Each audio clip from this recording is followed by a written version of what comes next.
처음 그곳에 들어갔던 순간의 공기 냄새는 지금도 가슴 앞을 누르는 돌덩이처럼 잊히지 않는다. 축축하고 오래 썩어있던 철 냄새가 목구멍 뒤를 찌르는 것 같았고 몸이 먼저 움찔하며 거부했다. 그런데도 나는 그 안으로 더 걸어 들어갔다.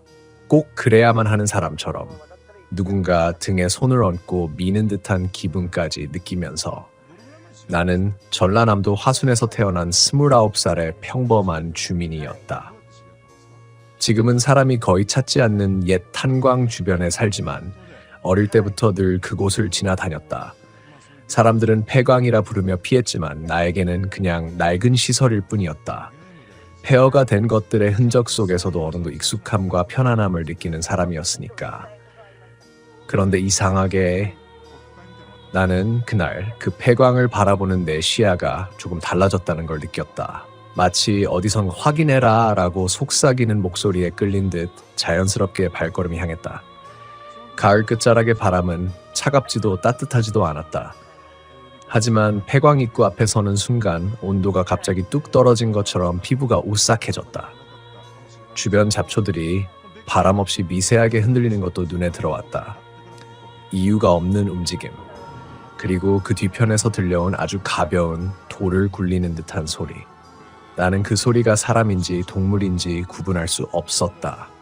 하지만 그중 어느 쪽이라 해도 이곳에선 둘 다 나오지 않는 게 정상이었다. 폐광 입구 좌측에는 낡고 부서진 철문이 걸려 있었는데 평소와 달리 반쯤 열려 있었다. 누가 최근에 건드린 듯한 자국이 선명했다. 발자국도 없었고 바람으로는 절대 이 정도를 움직일 수 없는 무게였다. 그 장면을 보면서도 나는 왜인지 몸보다 마음이 더 먼저 진정을 시키려 애썼다. 바람이 세게 불었겠지. 사람이 지나가다가 만졌겠지. 하지만 그 합리화가 내 머릿속에서 너무 익숙하게 돌아가며 오히려 불안이 더 커졌다. 마치 내 안 또 다른 내가 조용히 말리는 것 같았다. 여기 들어가면 안 돼. 네가 아는 그 폐광이 아니야. 나는 그 순간 오래전의 기억 하나가 스쳐 지나갔다. 어린 시절 친구들과 이 근처에서 숨바꼭질을 하던 날, 다른 아이들은 다 밖에 있는데 나만 혼자 보이지 않는 사람의 걸음 소리를 들었다. 분명 어딘가에서 나를 부르는 낮은 목소리도 섞여 있었다. 그날 이후로 폐광 주변은 절대 가까이 가지 않겠다고 다짐했었다. 그런데 나는 지금 그 입구 앞에 서 있었다. 더 이상 아이가 아니니까 괜찮을 거라는 근거 없는 자신감에 기대며 한 걸음, 또 한 걸음. 폐광 안쪽으로 발을 들이밀 때마다 나는 숨을 얕게 내쉬었다. 방금 전보다 현저하게 차가운 공기가 폐 안으로 들어올 때 진짜로 무언가 잘못됐다는 게 느껴졌다. 내가 스스로 들어가는 것이 아니라 안쪽에서 끌어당기는 기운에 이끌려 들어가는 느낌. 발끝에서부터 묵직한 압박이 허리까지 타고 올라왔다. 손전등을 켜자 좁은 벽면에 녹슨 철과 바위 틈 사이에 고인 물방울들이 반짝였다. 아무 소리도 없어야 하는데 그때부터 내 뒤에서 마치 누군가 바닥을 천천히 끌며 걷는 것 같은 작은 마찰음이 들리기 시작했다. 그 소리는 일정한 간격을 두고 반복됐고 내가 멈추면 그것도 멈췄다. 그래서 나는 끝내 뒤돌아보지 못했다. 아니, 뒤돌아보면 안 된다는 직감이 먼저 앞섰다. 어둠 속에서 깊은 곳으로 더 들어갈수록 나는 공포보다 이상한 의문이 더 강하게 머리를 붙잡았다. 왜 터널이 더 깊어졌지? 수십 년간 방치된 곳이면 구조물이 무너져 내려서 길이 대부분 막혀 있어야 맞다. 그런데 안쪽으로 이어진 통로는 마치 누군가가 최근에 손을 대서 치운 듯 길이 깨끗하게 뚫려 있었다. 흙먼지조차 평평하게 정리된 느낌. 선명하게 누군가 지나갔다는 흔적은 없는데 최근에 정비됐다는 분위기는 분명했다. 나는 발걸음을 멈추고 주변 벽을 손으로 만졌다. 손끝에 닿는 감촉은 오랜 시간 방치된 바위의 건조함이 아니라 이상하게 살아있는 피부처럼 미세한 체온이 느껴졌다. 순간 손을 떼며 숨을 내뱉었지만 벽면은 아무렇지 않은 듯 조용했다. 그런데 그때 손전등 빛이 바닥으로 가면서 나는 내가 이 깊은 곳까지 들어온 이유를 잠시 잊어버렸다.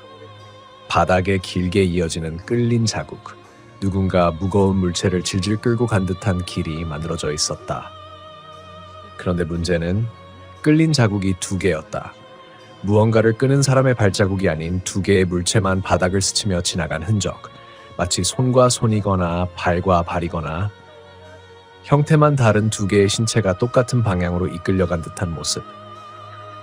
그리고 그 끝은 내가 지금 있는 이 통로보다 훨씬 깊은 쪽으로 이어져 있었다. 순간 내 피부에 닭살이 돋았다. 사람의 발자국이 없는 끌린 자국. 그것만으로도 이 장소를 떠야 한다는 신호는 충분했다. 하지만 이상하게 나는 돌아서지 못했다. 머릿속 어딘가에서는 여기로 들어오면 안 돼라고 외치고 있었지만 발밑에서는 이상하게 앞으로 향하는 긴장감이 계속 밀어붙였다. 그리고 더욱 나를 움직이게 만든 건 낮게 울리는 소리였다. 숨소리. 아주 멀지 않은 곳에서 들려오는 답답하고 눌린 듯한 숨소리. 남자도 여자도 아니었다. 늙지도 젊지도 않았다. 무언가 살아있는 존재의 호흡이었지만 그 리듬이 너무 불규칙했다. 아니, 불규칙하다기보다 사람의 폐가 내는 방식이 아니라 몸의 다른 부분에서 억지로 밀어 올리는 듯한 느낌. 그 소리가 통로 끝에서 나를 부르고 있었다. 나는 손전등을 높이 들고 소리가 나는 방향을 바라봤다. 빛은 멀리까지 닿지 않았지만 통로 안쪽에 아주 미세하게 흔들리는 그림자가 보였다. 빛을 피하는 듯 좌우로 천천히 흔들리며 벽에 닿았다 떨어졌다 하며 움직였다. 그런데 문제는 그림자가 움직일 때마다 어떤 형태를 가지고 있어야 하는데 저 그림자는 마치 체형이 계속 변화하는 듯한 느낌을 줬다. 길어졌다 짧아졌다. 한쪽이 두 개로 갈라졌다가 합쳐졌다. 나는 숨을 참았다. 그리고 그 순간 그림자가 멈췄다. 그 불규칙한 숨소리도 동시에 멈췄다. 정적. 폐광 전체가 완전히 죽은 듯한 침묵. 그 침묵 속에서 오직 내 심장 뛰는 소리만이 제일 크게 들렸다. 그때였다. 바닥 아래로부터 아주 희미하게 전해지는 떨림. 규칙적이지도 않았고 일정한 방향도 없었다. 마치 바로 아래에서 누군가가 바위를 두드리며 여기 있다고 알려주는 것 같은 울림. 그 떨림은 내 발끝을 통해 다리에, 등줄기에, 그리고 머리끝까지 스며들었다. 그리고 그곳의 공기가 일순간 변했다. 냄새가 달라졌다.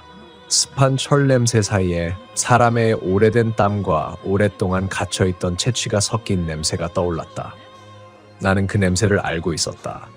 그건 내가 어릴 때 들었던 폐광 실종 사건의 흔적을 떠올리게 하는 냄새였다. 숨소리가 다시 들렸다. 이번엔 훨씬 더 가까이에서. 그 숨소리와 함께 깜빡거리던 손전등이 심하게 흔들리기 시작했다. 그리고 멀리서 들리던 끌리는 자국 소리가 이번에는 내 뒤에서 들렸다.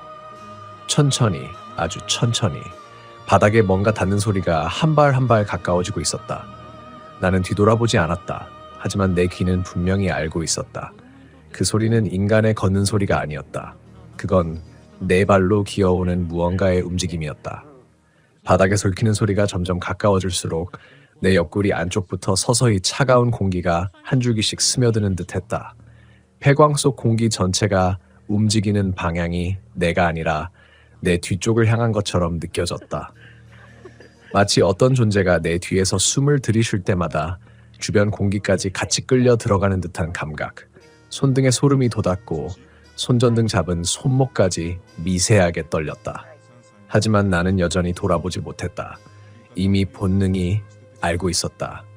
뒤를 보면 돌아오는 건 시선이 아니라 무언가 다른 것일 거라는 걸.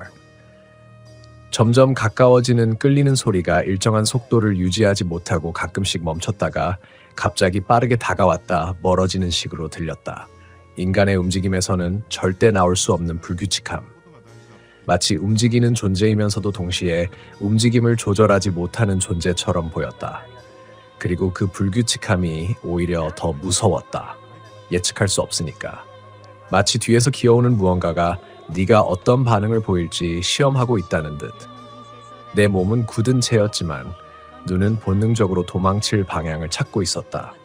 그런데 어둠 속에서 내가 들어온 방향은 이미 그랑 비슷한 어둠이 더 진해지며 길을 완전히 삼켜버린 것처럼 보였다.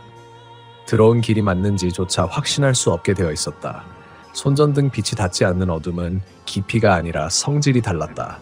빛을 반사하지 않는 것이 아니라 빛 자체를 흡수한 듯했다. 그 순간 움직임이 멈췄다. 내 바로 등 뒤에서. 숨소리도 없었다. 폐광 전체가 그 존재의 정적을 따라 정지한 것 같았다. 마치 누군가가 내 뒤에서 귀를 내 머리 가까이에 대고 듣고 있는 듯한 기분.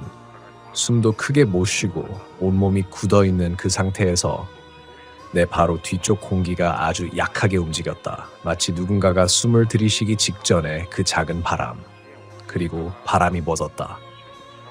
나도 모르게 혀끝이 말라붙었고 심장이 갈비뼈를 깨고 나와 버릴 것처럼 뛰었다. 그때 내 앙상한 공포 위로 아주 미약한 울음 같은 소리가 들렸다. 아기가 우는 소리도 사람의 까끄이는 소리도 아닌 어떤 동물이 상처를 숨기며 내는 낮고 약한 울음. 그 울음이 내 바로 뒤에서 뚝뚝 떨어지듯 들리고 있었다. 나는 그 소리를 듣는 순간 숨이 막혀왔다. 울음이 아니라 그건 흐느낌에 가까웠다. 그리고 그 흐느낌에는 도와줘라는 감정이 희미하게 섞인 것 같다. 그 감정은 너무 인간적이었다. 너무 인간적이어서 오히려 더 무서웠다. 이건 반드시 인간이 아니야. 나는 천천히 앞으로 발을 옮겼다. 한 걸음만 더 떼면 뒤를 볼 수 있는 각도에서 벗어날 수 있을 것 같아서. 그러나 발바닥이 바닥에서 떨어지기 직전 내 옆에서 무언가가 벽을 긁는 소리가 났다. 손톱인지 금속인지 아니면 뼈인지도 모를 그 소리. 긁힌 자국이 길게 이어지고 그 끝에서 돌가가 바닥에 떨어졌다. 그리고 바로 이어서 벽 너머에서 나는 것 같은 낮은 숨. 여기 누군가, 아니 무언가가 속삭였다. 나는 그 목소리가 실제로 들렸는지 공포 속에서 만들어진 환청인지 구분할 수 없었다. 하지만 그 속삭임은 너무 생생했고 너무 가까웠다. 귓가가 아니라 내 목덜미 바로 뒤에서 울린 것처럼. 몸이 굳은 상태로 손전등을 앞으로 비추자 통로가 살짝 넓어지는 지점이 나왔다. 잠시 머뭇거렸지만 뒤에서 또 다시 기어오는 소리가 들리기 시작하자 나는 본능적으로 그 공간으로 몸을 숨겼다. 어두운 틈새 속으로 들어가 웅크렸을 때 들리는 모든 소리가 내 안으로 파고들기 시작했다. 그 틈새는 작은 방처럼 생겼다. 혹은 작업자들이 잠깐 휴식을 취하던 공간이었는지 모른다. 벽면에는 오래된 목재 조각과 공구가 흩어져 있었고 바닥에는 누군가 오랫동안 살았던 듯한 흔적이 있었다. 그 흔적은 소름 끼치게도 최근까지 남아있는 것처럼 보였다. 낡은 천조각이 접힌 채 모서리에 놓여 있었고 금속 컵에는 희미하게 물이 흔적이 남아 있었다. 나는 그걸 보는 순간 머리가 쭈뼛 서는 느낌이 들었다. 누가 여기서 지냈던 거지? 이 폐광은 수십 년 전부터 폐쇄됐다. 출입 금지였고 사람들은 여길 아예 오지도 않았다. 그런데 최근까지 누군가가 이곳을 사용하고 있었던 것처럼 보인다면? 그때였다. 바닥에서 또다시 진동이 느껴졌다. 이번에는 훨씬 더 크게 내 발목을 타고 올라올 정도로. 그리고 통로 끝에서 철이 긁히는 소리와 함께 금속이 벽에 부딪히는 소리가 들렸다. 덜컹, 덜컹, 덜컹. 철문 같은 것이 흔들리는 소리. 그 소리는 한 번, 두 번, 세 번 반복되다가 갑자기 멎었다. 조용해졌다. 너무 조용해서 오히려 공포가 2배로 커졌다. 그때 틈새 밖 어둠 속에서 아까 들었던 똑같은 숨소리가 들렸다. 하지만 이번에는 바로 통로 입구가 아니라 더 가까이. 내가 숨은 틈새 바로 앞에서 숨소리가 벽을 타고 울리는 듯했고 그 존재는 틈새 문턱 바로 앞에서 서 있는 것처럼 느껴졌다. 나는 소리 없이 숨을 참았다. 어둠 속에서 내 심장 박동만 귓 속에서 울렸다. 제발 지나가라. 하지만 그 존재는 움직이지 않았다. 쩍! 타는 듯한 소리가 나며 어떤 촉수가 벽을 천천히 더듬는 듯한 소리가 이어졌다. 그리고 그 촉수 같은 소리가 틈새의 입구를 천천히 훑었다. 그 순간 나는 깨달았다. 그 존재는 찾고 있다. 정확히 말하면 숨은 누군가를. 그게 나라고 확신하는 듯한 움직임이었다. 틈새 입구를 지나가면서도 멈추지 않고 오히려 벽면을 더듬는 속도가 더 빨라졌다. 나는 바닥에 손바닥을 꽉 눌러 떨리는 손을 억눌렀다. 공포가 내 몸속에서 부풀어 오르고 찬 공기가 폐 속을 가득 채웠다. 그리고 그 어둠 속 존재가 아주 낮게, 아주 길게 숨을 뱉었다. 그 숨소리는 틈새 안쪽까지 파고들어 내 귀에 닿았다. 그 존재는 내가 여기 있다는 걸 알고 있었다. 그 숨소리가 내 귀를 스치며 지나간 순간 온몸이 얼어붙었다. 그 존재는 틈새 안에 누구가 숨어 있다는 걸 확신하고 있었다. 그리고 지금 바로 문턱 앞에서 내 숨을 듣고 있었다. 숨을 참고 싶어도 폐 안이 답답하게 부풀어 오르고 산소가 점점 모자라기 시작했다. 진짜 위기였다. 조금이라도 들숨이 크게 섞이면 그 존재는 틈새 안으로 바로 들어올 것이다. 입술을 꽉 깨물어 떨림을 억누르면서 나는 아주 느리게 공기를 내뱉었다. 그 소리가 들리지 않기를 바라는 마음으로. 그때 그 존재의 몸이 움직이는 듯한 소리가 났다. 기어가는 것도 아니고 걷는 것도 아닌 어떤 관절이 끊어졌다 붙는 듯한 꺾임과 함께 바닥을 긁으며 앞으로 미끄러지는 소리. 그 존재가 틈새 가까이로 몸을 숙인 것 같았다. 그리고 손전등 불빛이 닿지 않는 바로 그 입구에서 무언가의 정수리가 천천히 모습을 드러냈다. 얼굴이 아니었다. 몸체도 아니었다. 정수리. 그저 머리 윗부분만이 벽밖 어둠 속에서 아주 천천히 모습을 비추는 것. 머리가 내려오듯 천장에 닿아있던 무언가가 아래로 굴러 떨어지는 모양새. 그 피부는 사람 피부처럼 부드럽지도 동물 피부처럼 털이 난 것도 아니었다. 빛이 조금 스치자 마치 오래 젖은 종이장 같은 질감이 드러났다. 그 순간 나는 뼈를 움켜쥐듯 움츠러들었다. 머리가 움직이는 방향이 아래였기 때문이다. 정수리가 내려오고 있었다는 건 그 존재가 천장에 매달려 있었다는 뜻이었다. 머리가 절반쯤 내려오자 그 피부 아래에서 무언가가 꿈틀거렸다. 혈관인지 아니면 전혀 다른 무엇인지 알 수 없었다. 하지만 분명한 건 그 안에서 무언가가 계속 움직이고 있었다는 것. 나는 숨을 참은 채 틈새 안쪽 벽에 등을 바짝 붙였다. 이 상태에서 조금이라도 움직이면 내 신발 끄는 소리, 옷 스치는 소리, 침 삼키는 소리조차 들킬 수 있었다. 정수리가 완전히 내려왔다. 그 아래로는 보이지 않았다. 나는 공포로 머리가 하얘졌다. 머리만 있는 게 아니라 몸도 있을 텐데 어째서 몸은 보이지 않는 걸까? 그때 툭 하는 소리가 났다. 마치 긴 머리카락 끝이 바닥에 닿는 듯한 소리. 하지만 그 존재에게 머리카락 같은 건 없었다. 그렇다면 지금 바닥에 떨어진 건 나는 그 순간 추측을 멈췄다. 내가 알 필요는 없다. 그저 조용히 버텨야 한다. 그 존재의 정수리가 틈새 입구를 완전히 가린 채 좌우로 아주 천천히 흔들리기 시작했다. 마치 냄새를 맡듯 틈새 안 전체를 훑어보듯 안에 있는 어떤 것을 찾아내려는 동작. 그러다 그 흔들림이 멈췄다. 나는 심장이 멎는 줄 알았다. 어쩌면 멎었는지도 모르겠다. 그 존재의 정수리가 내가 숨어있는 방향, 정확히 내가 있는 지점을 향해 멈춘 것이다. 어둠 속에서 아주 낮게, 아직 목소리라고 부르기도 어려울 정도로 일그러진 소리가 새어나왔다. 거기 있지. 나는 몸에서 피가 사라져버린 것처럼 차가워졌다. 말투는 사람의 것을 흉내낸 듯 했지만 결코 사람이 만들 수 있는 울림은 아니었다. 소리의 끝부분이 조금씩 찢어져 음과 음이 매끈하게 연결되지 않고 부서지는 느낌. 여기 계속 있었지. 그 목소리가 벽을 갈라내듯 울렸다. 나는 그대로 얼어붙은 채 미동조차 하지 않았다. 지금 조금이라도 반응하면 바로 끌려갈 것 같았다. 그 존재의 정수리가 천천히 틈새 안쪽으로 더 들어왔다. 한 치, 두 치. 머리만으로 움직이고 있는 듯 했지만 그 움직임 뒤에서 몸도 미끄러져 들어오는 기미가 느껴졌다. 그러다 갑자기 폐광 깊은 곳에서 꽝 울리는 폭음 같은 소리가 터졌다. 정수리가 순간적으로 움찔하더니 꺾이는 듯한 소리를 내며 원래 자리로 뒤로 물러났다. 그 움직임은 사람의 반응이라기엔 너무 빨랐다. 공중에서 낙하하는 듯 동시에 뒤로 튕겨나가는 것처럼. 그리고 통로 안쪽에서 빠져나가는 듯한 소리가 크게 울렸다. 마치 무언가가 바닥을 박차며 어둠 속으로 도망치듯 빠져나가는 소리. 폭음이 끝난 순간 폐광은 다시 정적에 잠겼다. 그 기괴한 존재도 더 이상 소리를 내지 않았다. 나는 틈새 안에서 한참 동안 움직이지 않은 채 있었다. 정확히 몇 분이 흘렀는지 알 수 없다. 아마 10분 이상은 그 자리에서 완전히 굳어 있었다. 그러나 결국 나는 움직여야 했다. 이 상태로 여기에 머물다가는 더 큰 위험이 찾아올 거라는 예감이 들었다. 나는 천천히 몸을 일으켜 틈새 입구를 살폈다. 아까 그 기괴한 존재는 사라지고 없었다. 하지만 통로 안쪽으로 이어지는 어둠은 여전히 묵직하고 눌려오는 듯했다. 폭음이 났던 방향은 내가 처음 들어왔던 방향이 아니라 폐광의 더 깊은 곳이었다. 안쪽에서 무슨 일이 있었던 거지?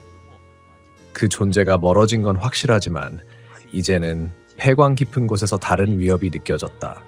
기척이 아니라 심리적 압력에 가까웠다. 어디선가 숨은 채 나를 지켜보는 또 다른 무언가가 있는 기분. 나가는 길은 어둠 속에서 뒤틀려 있었다. 손전등이 닿지 않는 곳은 여전히 깊은 흙으로 남아 있었고 내가 들어온 길이 맞는지조차 확신할 수 없을 만큼 비슷한 통로가 계속 이어졌다. 하지만 지금 멈출 수는 없었다. 나는 심호흡을 한번 하고 틈새에서 빠져나와 폐광의 어둠 속으로 다시 한 발 내디뎠다. 바로 그때 발치에서 무언가가 굴러왔다. 딱딱하고 차갑고 돌에 부딪혀 멈추는 작은 물체. 손전등을 비추자 그것이 드러났다. 작은 광부용 케이프 버클. 화순광업소 마크가 찍힌 오래된 장비의 일부. 하지만 문제는 그것의 상태였다. 새 것처럼 반짝거리고 있었다. 시간의 흐름을 거의 느낄 수 없을 만큼. 그리고 버클 옆에 아주 작은 글씨가 희미하게 새겨져 있었다. 나가지 마. 누가 새겼는지도 언제 새겼는지도 모를 그 글씨가 폐광 깊은 곳에서 나를 붙들었다. 그리고 그 순간 통로 깊은 어둠에서 아까와는 다른 목소리가 낮게 길게 울렸다. 돌아오지 마. 나는 손전등을 꽉 움켜쥔 채 폐광의 더 깊은 어둠 속을 바라봤다. 이 모든 게 누가 왜 어떤 존재가 나를 여기까지 끌어들인 건지 이제 막 시작에 불과하다는 걸 깨달았다. 그 남자는 휴대폰 화면을 한참 동안 내려다보며 굳어 있었습니다. 문잠 메시지는 계속 읽음 처리로 되어 있었고 상대는 아무 말도 하지 않았습니다. 하지만 그게 더 섬뜩했습니다.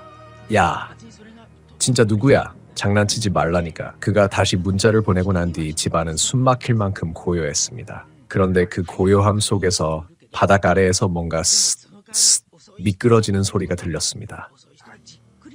마치 아주 천천히 바닥을 긁고 지나가는 듯한 소리. 그 남자의 표정이 순간 굳었습니다. 지하 창고? 그는 조심스럽게 의자를 밀고 일어났습니다. 손바닥에는 땀이 잔뜩 고였습니다. 지하 창고 문은 평소엔 잘 쓰지 않아 자물쇠까지 걸어두고 있었습니다. 장롱 뒤쪽에 숨어있는 그 문은 왠지 모를 눅눅한 냄새가 올라오는 곳이었죠. 그런데 오늘 그 문틈 아래에서 바람이 새어나오듯 아주 희미하게 차가운 기운이 흘러나오고 있었습니다. 그는 천천히 다가갔습니다. 그때 띠링, 휴대폰이 갑자기 울렸습니다. 그는 깜짝 놀라 급하게 휴대폰 화면을 들여다보았습니다. 도착한 메시지는 아까 그 낯선 번호. 메시지를 열자 단 한 줄. 지금 그 문 열면 후회할 텐데. 그 순간 지하 창고 문 안쪽에서 탁! 무언가가 문을 안에서 건드리는 소리가 났습니다. 남자는 숨을 삼키며 얼어붙었습니다. 그리고 문틈 아래로 아주 천천히 손가락처럼 보이는 무언가가 스르르 밀려 나왔습니다. 바닥에 스며 나오듯 튀어나온 그 손가락 같은 것은 마치 사람 손처럼 보이긴 했지만 형태가 너무 길고 관절이 이상하게 꺾여 있었습니다. 그 남자는 온몸이 굳어버렸습니다. 그때 그 손가락이 툭툭 문틈을 두드리기 시작했습니다. 안에서 나오고 싶다는 듯이 남자는 본능적으로 뒤로 물러나며 숨을 걸걸하게 몰아쉬었습니다. 뭐야 이게. 그때 휴대폰이 다시 울렸습니다. 띠링. 메시지를 열자 아까 그 번호로부터 또 한 줄이 도착해 있었습니다. 도망가. 짧은 2글자. 하지만 남자는 이상하게도 그 말이 절대로 무시하면 안 될 경고처럼 느껴졌습니다. 그는 그대로 등을 돌리고 뛰었습니다. 현관으로 향해 달릴 때 지하 창고 문 뒤에서 갑자기 큰 충격음이 울렸습니다. 쿵! 방금 전까지만 해도 미동조차 없던 그 문이 마치 누가 안에서 몸 전체로 들이받기라도 한 듯 흔들렸습니다. 남자는 신발도 신지 못한 채 맨발로 현관문을 잡아당겼습니다. 그런데 덜컥 문이 안 열렸습니다. 밖에서 잠긴 것도 아닌데 안쪽 잠금 장치는 분명 열려 있는데 문이 마치 바깥에서 누군가 막고 있는 것처럼 움직이지 않았습니다. 남자는 힘을 주며 문고리를 당겼습니다. 열려 제발. 그 순간 집안 깊숙한 곳에서 스아, 사람 목에서 나오는 소리라고는 도저히 생각할 수 없는 이상하게 길고 울리는 숨소리가 들려왔습니다. 남자는 온몸이 떨렸습니다. 그 숨소리는 점점 가까워지고 있었습니다. 그리고 띠링. 휴대폰이 다시 울렸습니다. 이번 메시지는 조금 더 길었습니다. 지금 내 뒤에 서 있는 건 절대 사람 아니야. 움직이지 마. 남자는 얼어붙었습니다. 현관문을 붙잡은 손이 떨렸고 등 뒤에서 차가운 기운이 바로 목덜미를 스치고 있었습니다. 그때 그 존재가 바로 그의 뒤에서 코로 냄새를 맡듯 후 숨을 들이마셨습니다. 그 숨소리는 너무 가까웠습니다.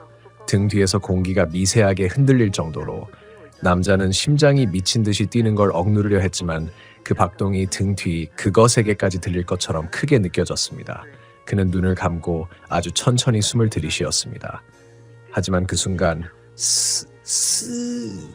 그 존재가 그의 목 뒤를 스치는 소리를 냈습니다. 살것이 돋아나듯 소름이 쫙 퍼졌고 그는 본능적으로 몸을 웅크렸습니다. 휴대폰을 쥐고 있는 손이 땀으로 흥건해졌습니다. 메시지를 확인해야 한다는 생각은 들었지만 고개를 조금만 숙여도 뒤를 돌아본 것으로 오해할까봐 움직일 수가 없었습니다. 그러나 휴대폰은 계속 울렸습니다. 띠링, 띠링, 3번 연속. 남자는 최대한 천천히 손만 움직여 화면을 켰습니다. 새 메시지들은 이렇게 적혀 있었습니다. 숨 참아. 절대 뒤돌아보지 마. 그거 시야에 들어오면 따라붙어. 남자는 이해할 수 없었습니다. 도대체 이 번호의 주인은 누구인지, 왜 자신이 처한 상황을 실시간으로 알고 있는지. 하지만 지금은 그걸 따질 겨를이 없었습니다. 그 존재가 그의 등 뒤에서 아주 느린 속도로 머리를 옆으로 기울이는 느낌이 전해졌습니다.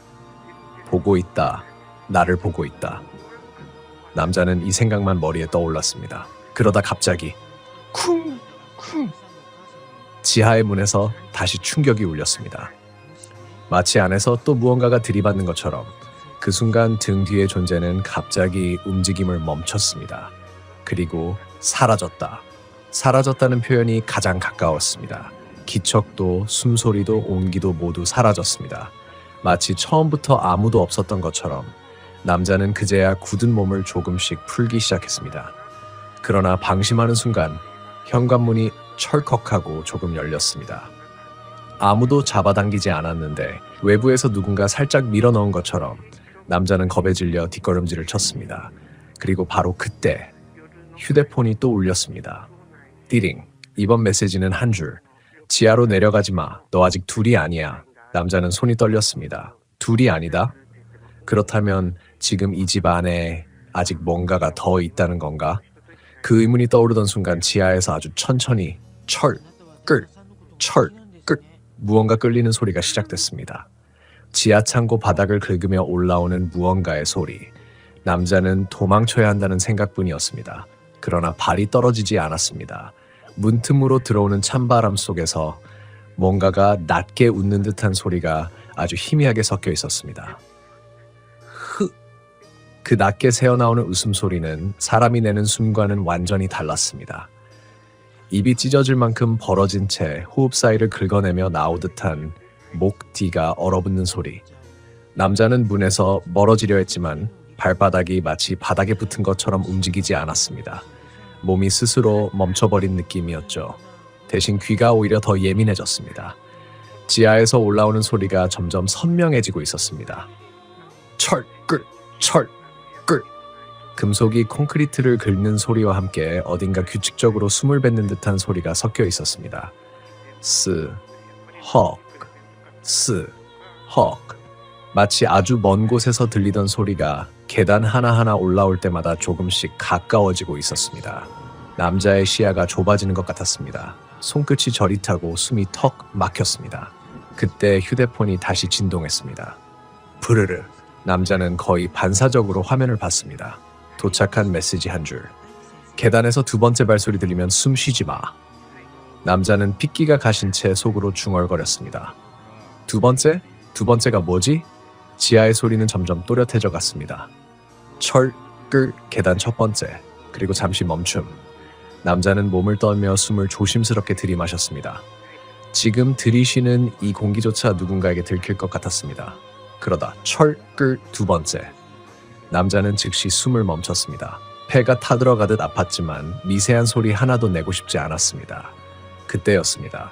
계단 중간쯤에서 무언가 멈춘 기척이 있었습니다. 그리고 훅, 그것이 코로 빠르게 공기를 들이마셨습니다. 그 소리는 마치 냄새를 맡고 있는 것 같았습니다. 남자의 심장은 너무 빨리 뛰어서 오히려 심장 박동이 귀에 울리는 것조차 큰 소리처럼 느껴졌습니다. 그 존재는 갑자기 계단 세 번째를 한 번에 올라오는 듯한 속도를 냈습니다. 철끌, 철끌, 철끌 느리던 소리가 갑자기 빨라지면서 이제 완전히 계단 위쪽 바로 아래까지 다가온 것 같았습니다. 남자는 숨을 더 참으려 했지만 폐가 타들어가는 고통에 결국 아주 작은 거의 들리지도 않을 만큼의 숨소리가 터졌습니다. 그 순간 지하에서 들려오던 모든 소리가 갑자기 뚝하고 끊겼습니다. 정적, 아무 기척도 없음. 그러더니 천천히 믿을 수 없을 만큼 낮고 귀에서 직접 속삭이는 듯한 거리에서 거기 있지. 남자는 숨이 멎는 줄 알았습니다. 그 목소리는 지하 아래가 아니라 거의 바로 옆 벽 바로 뒤에서 들려왔습니다. 남자는 반사적으로 몸을 움찔하며 뒤로 밀려났습니다. 심장이 터질 듯 뛰었습니다. 그때 다시 휴대폰 진동. 부르르. 새 메시지. 집에서 지금 나가. 문 열려 있을 거야. 뒤돌아보지 말고. 남자는 현관문을 바라봤습니다. 분명 아까는 조금 열려있던 정도였는데 지금은 누군가 밖에서 밀어둔 것처럼 아주 넓게 벌어진 채 까맣게 열린 입처럼 보이고 있었습니다. 지하에서 무언가 천천히 움직이는 기척이 다시 들리기 시작했습니다. 남자는 결심했습니다. 그리고 문 쪽으로 뛰었습니다.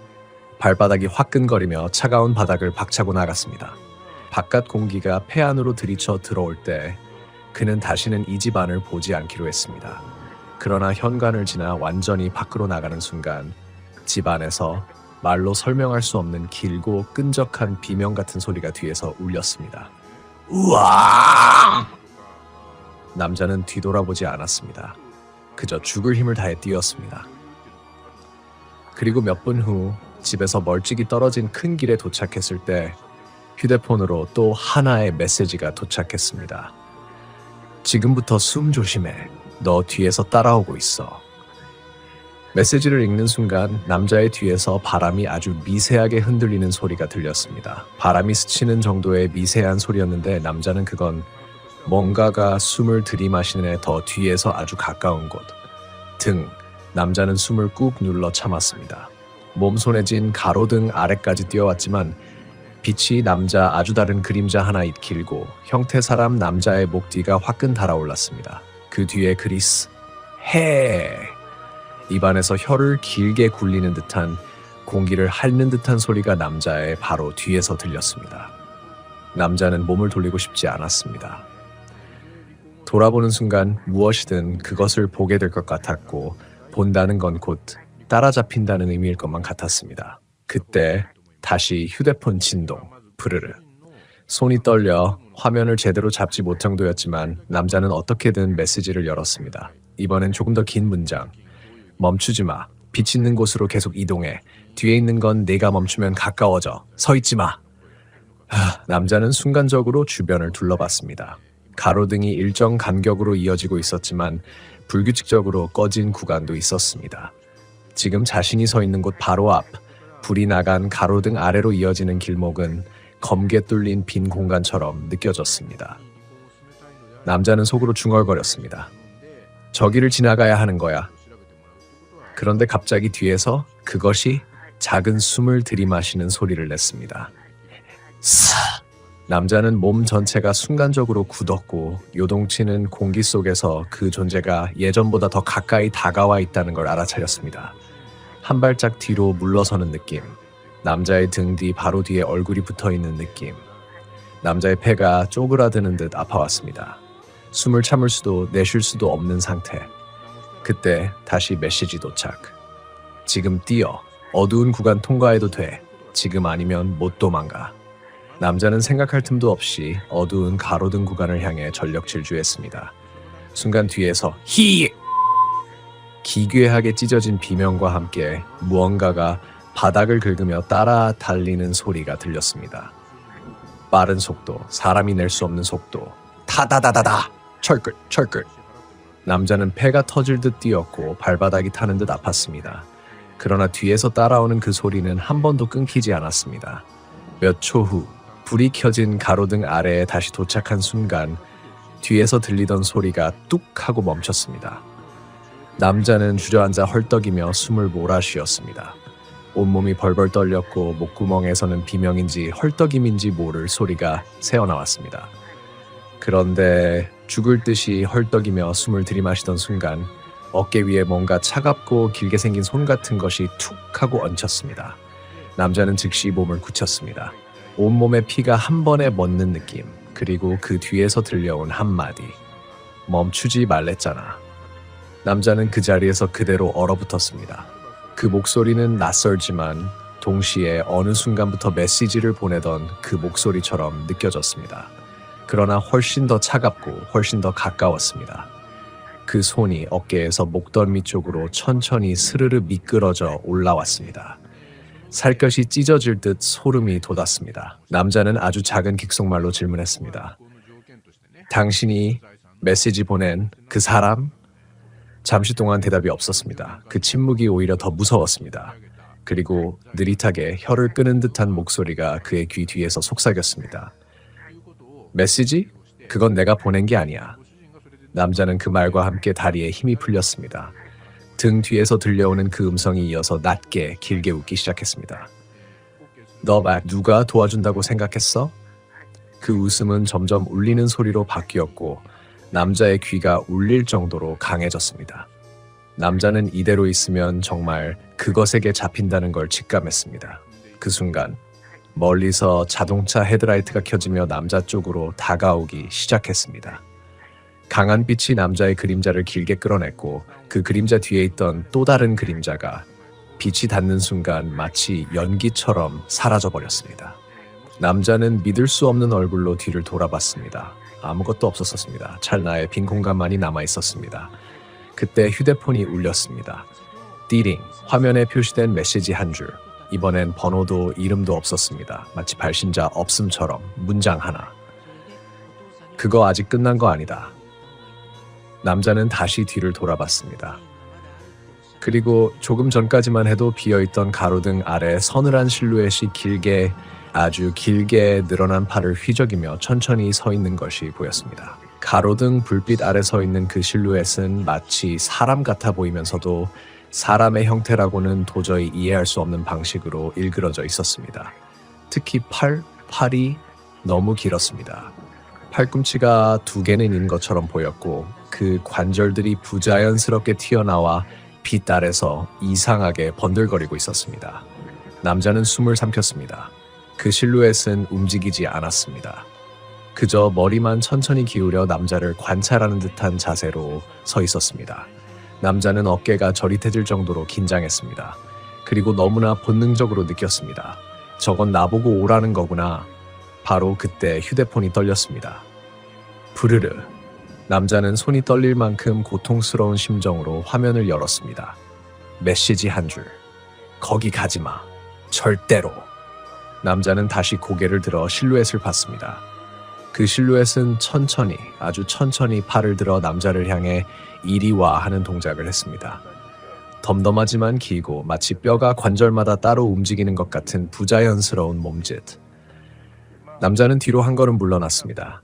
그러자 그 실루엣이 갑자기 멈췄습니다. 그리고 방금까지 움직이지 않던 그 실루엣의 다리가 바닥을 긁는 소리를 내기 시작했습니다. 한 발짝, 또 한 발짝. 가로등 불빛 밖으로는 나오지 않고 딱 그 경계에만 머물며 남자 쪽으로 천천히 다가오고 있었습니다. 남자는 가슴이 미친 듯 뛰는 걸 느꼈습니다. 다리가 후들거리면서도 뒤로 도망칠 수밖에 없었습니다. 한 걸음, 2걸음. 그런데 뒤에서 찢어지는 듯한 비명이 들렸습니다. 으악! 남자는 거의 반사적으로 뒤를 돌아봤습니다. 큰 길 반대편에서 한 중년 남성이 온몸을 흔들며 소리를 지르고 있었습니다. 손에는 플래시가 들려 있었고 그 빛을 남자 쪽으로 흔들며 다급히 외쳤습니다. 거기서 나오지 마! 뒤에! 뒤에! 남자는 얼어붙었습니다. 뒤에? 그는 천천히 고개를 돌렸습니다. 그리고 그 순간 아까 멀리 있던 실루엣이 언제 이동했는지 모르게 바로 뒤, 불과 몇 미터 떨어진 곳까지 와 있었습니다. 그 실루엣은 가만히 서 있었지만 목이 비정상적으로 길게 꺾여 남자의 얼굴 쪽을 향해 있었습니다. 빛 아래서 드러난 그의 얼굴은 얼굴이라고 부르기조차 어려웠습니다. 피부가 없는 듯한 매끈한 표면, 눈 대신 움푹 꺼진 두 개의 구멍, 입은 찢어져 있는 것도 아닌데 벌어져 있는 것 같기도 하고 형태가 일정하지 않은 점액질 같은 구조물.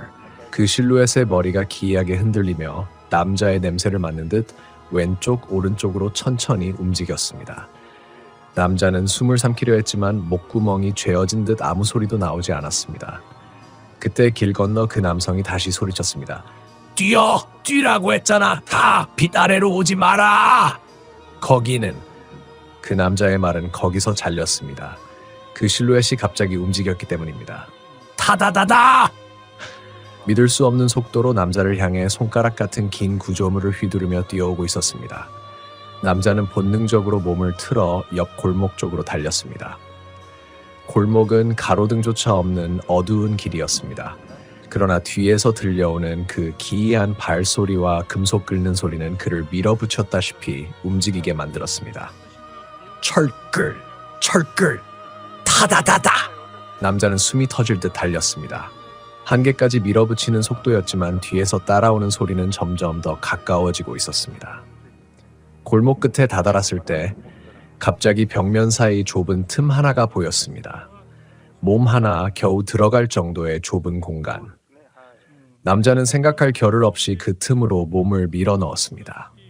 우두둑. 어깨가 벽에 부딪혀 피부가 까졌지만 아픔을 느낄 정신도 없었습니다. 남자가 틈 깊숙이 숨어들자 바로 앞에서 그 실루엣이 나타났습니다. 남자는 미동조차 하지 못했습니다. 호흡까지 멈추며 벽과 똑같은 색이 되기라도 하려는 듯 움츠렸습니다. 그 실루엣은 틈 밖에서 남자의 얼굴 높이까지 고개를 들어 올렸습니다. 그리고 후우 숨을 들이마시고 내쉬었습니다. 남자의 냄새를 맡고 있었습니다. 그 뒤 그 실루엣이 손가락 같은 긴 무언가를 틈 안으로 집어넣기 시작했습니다. 쓱! 쓱! 벽 타고 내려오는 그 소리. 남자는 공포로 입을 틀어막으며 그 손가락이 자신 몸을 스치지 않기만을 바랐습니다. 그러다 그 손가락이 남자의 뺨 바로 옆을 슥 지나갔습니다. 차갑고 끈적한 촉감. 남자는 그 순간 심장이 멈춘 줄 알았습니다. 그 실루엣은 남자를 완전히 찾은 듯 손가락을 한 번 더 천천히 안쪽으로 더 깊게 찔러 넣었습니다. 남자의 숨이 턱 막혔습니다. 그리고 그 실루엣이 갑자기 속삭였습니다. 내 숨 다 들려. 그 여자는 방 안으로 천천히 걸어 들어왔습니다. 문틈으로 스며들던 그 이상한 냄새가 이제는 바로 눈앞에서 풍겨오고 있었죠. 그때 제 친구가 떨리는 목소리로 물었습니다. 저 누구세요? 여자는 대답 대신 천천히 고개를 옆으로 꺾었습니다. 딱딱! 목에서 나는 이상한 소리와 함께 그녀의 시선이 제 친구를 향했습니다. 눈동자는 너무 작게 오므라들어 있었고 마치 초점을 제대로 못 맞추는 듯 흔들리고 있었죠. 그리고 그 순간 그녀가 입을 열었습니다. 추워. 목소리는 분명히 사람 목소리였는데 말끝이 이상하게 끊어져 있었습니다. 마치 오래된 녹음기에서 나오는 소리처럼요. 친구는 더 이상 버티지 못하고 비명을 지르며 뒤로 넘어졌습니다. 저는 침대 뒤에 붙어 꼼짝도 할 수 없었고요. 그러자 여자가 갑자기 바닥을 향해 쿵 하고 엎어졌습니다. 그대로 양팔과 양다리를 바닥에 딱 붙인 채 사람이라기보다는 무슨 벌레처럼 움직이기 시작했습니다. 팔꿈치를 비정상적으로 꺾어가며 저희 쪽으로 기어오기 시작한 거죠. 바닥 긁히는 소리가 방 안에 가득 울렸습니다. 스스 닿을 듯 가까워진 순간 그녀가 갑자기 제 친구의 발목을 덥석 잡았습니다. 그리고 아주 낮고 쉰 목소리로 속삭였습니다. 여기 춥지? 친구는 발버둥치며 소리쳤고 그 비명 때문에 윗집 사람들이 문을 두드리기 시작했습니다. 그 소리가 들리자마자 기어오던 여자가 순간적으로 멈추더니 방 한가운데에서 그대로 증발하듯 사라졌습니다.